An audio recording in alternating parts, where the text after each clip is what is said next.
আমার মনে হয় কিছু কিছু রান্না মাখামাখি করে রান্না করে অভ্যাস হয়ে গেছে। এখন শুধু মাখিয়ে রান্না করতে ইচ্ছে করে।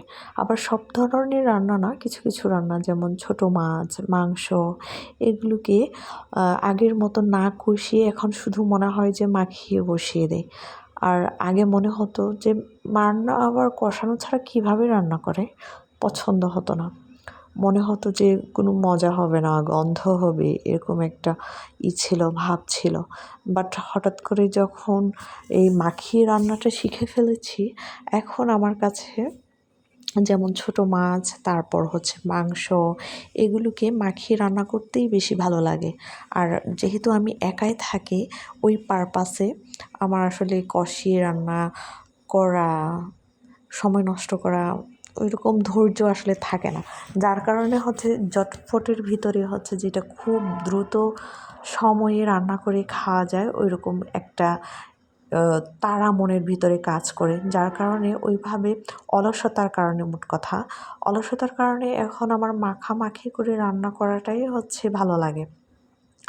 তো চটপট যখন অলসতার কারণে রান্না করি না, শুয়ে থাকি বা অযথা সময় নষ্ট করি, রান্না করতে ইচ্ছে করে না, যখন পেটে খুব ক্ষুধা লাগে তখন ঝটপট করে তাড়াহুড়োর মাঝে কোন জিনিসটা খুব দ্রুত হয়ে যাবে ওইটা করে খেতে ইচ্ছে করে।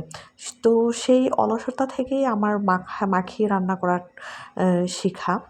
তো এখন আমার কাছে খারাপ লাগে না, ভালোই লাগে।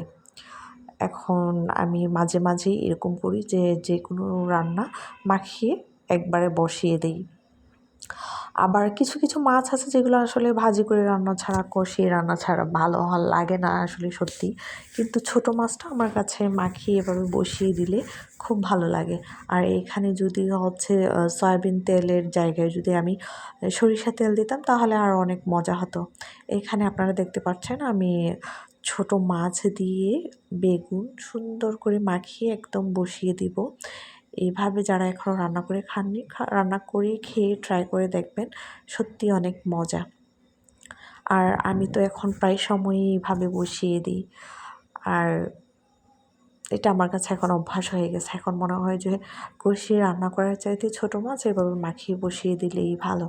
তো অনেক এলাকাতেই এইটা চলে, অনেকেই এটা পছন্দ করে। আবার কারো কারো পার্সোনালি পছন্দ নাও হতে পারে। আপনাদের যাদের পছন্দ না হয় অবশ্যই ভিডিওটি স্কিপ করে যাবেন। ধন্যবাদ।